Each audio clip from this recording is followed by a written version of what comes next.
James for the untouchable, true school sports. Let's go, baby. Bow! Be careful what you wish for because it can become a reality. Yeah. The Untouchable True School Sports Empire proudly presents something the boxing games are missing. Hey, what's going on? It's your boy BT. I came here to talk some boxing with the thousands of True School Sports subscribers. All right, so I finally got ahead to watching the fight I was really excited about, actually. Jaron Ennis versus Chukhadzhian, the rematch. And Jaron Ennis wins again, but this is a lot more... I thought this was a more competitive fight from Karen. It was a more... offensive-minded performance from Karen.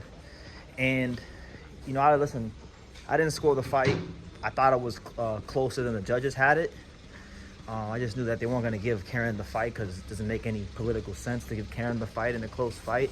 But, you know, I think Boots won. Boots, the right guy won. I just thought it was a little closer. But, look, once again, in the first fight, Karen used a lot of his legs and his movement.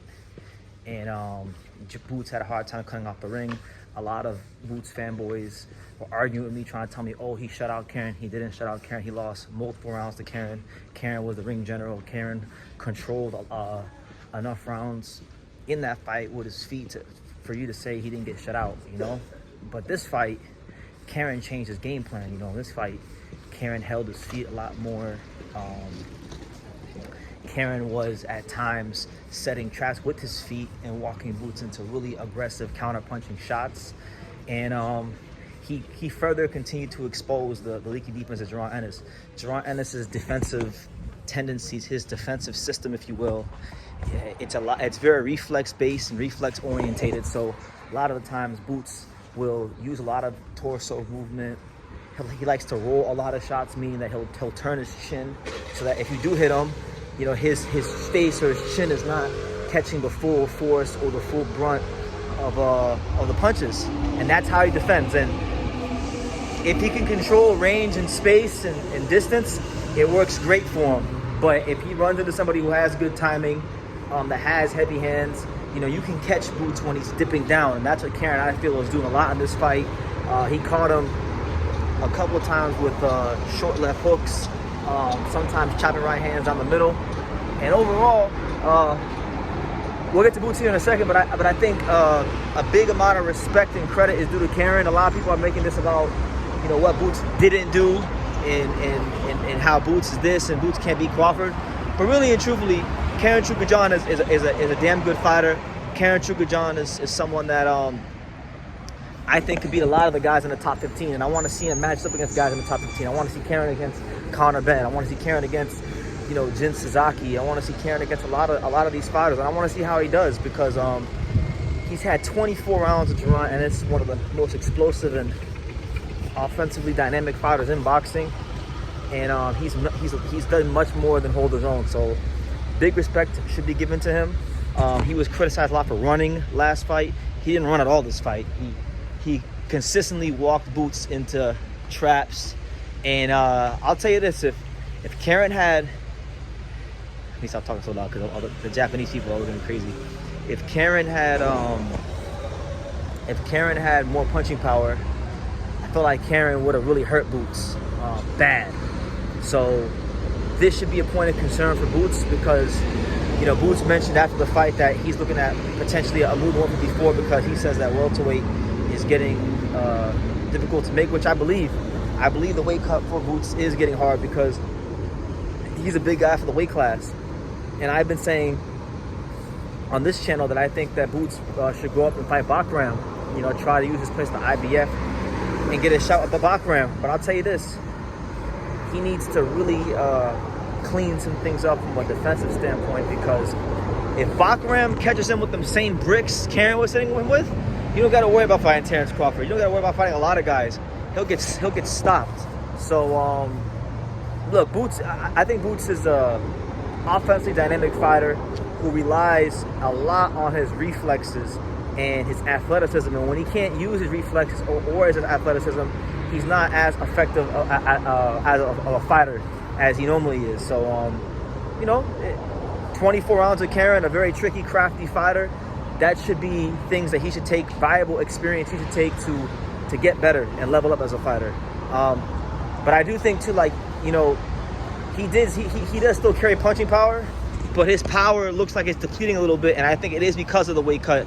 So I think the next best move for Boots, like if I was in a position of power to advise him what he should do next, he should definitely go up to 54 and work his way up there so he's a little stronger, because he looks a little depleted. Because I think with his now having a hard weight cut at 147, his defense, you know, being a bit leaky at times, I honestly think that, you know, let's just say hypothetically, one of the guys I think would give Boots a great run for his money, and he might get knocked out by Boots because his defense ain't great either, but I think Boots versus Jin Sasaki would be an absolute shootout. Jin Sasaki is one of the most explosive punchers around in this weight class, and if Boots is like dipping down like he was against Karen, and Sasaki hit him with them bricks, he may just lose his belt. Like, that's just the truth. And I think Boots is running a big risk staying at 47 any longer. I think he needs to go to 54. You know, he's had a defense at 147. He's become champion there, so they can't take that from him.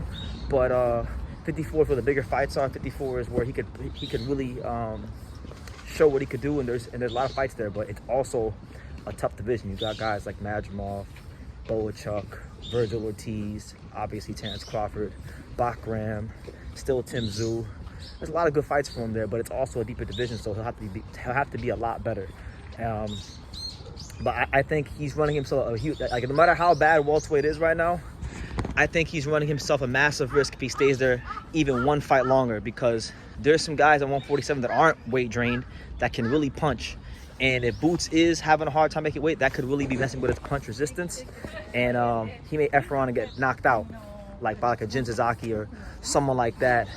Someone who can punch. Just anybody with any sort of punching power, he could be in big trouble. So I think it's a good idea to go to 54, chase the bigger fights, be stronger, don't have to have that sharp weight cut, and make your name there. You know, there's not really much here. Brian Norman didn't want to fight you. There's just not a lot of big fights at 47. The champions aren't rushing to fight you, so don't wait around. Don't wait around and play the crying game. Don't wait around and, you know, just chase these guys they don't want to fight. Go to 54 where the talent pool is deeper, and I'm sure guys like Madrimov, Boachuk, you know, fighters that are good fighters but aren't like on the right side of politics, I'm sure they'd love to fight Boots, and those would all be stern, strong tests for him. So great fight from Karen, good fight from Boots as well. Boots still did drop Karen multiple occasions, and he showed the ability to land his jab, and you know, he's still a very good fighter. It's just that I'm noticing that his punches don't have that same sting on them that they used to have, and I think that's all down to weight. So move up. It's the best thing to do. So what do you guys think? What did you guys think about Boots versus Karen? Who do you think won? How'd you score it? And what did you think of Karen's performance? I thought Karen showed in both fights his versatility. He could be the boxer, he can be the counter puncher, and he can even hold his feet and do some great work in the exchanges. He just needs more power, or not more power, but more so like just to turn up the volume a little more. But again, that's Jaron Ennis. You know, not every welterweight's as big as Jaron Ennis. Not every welterweight's as skillful as Jaron Ennis.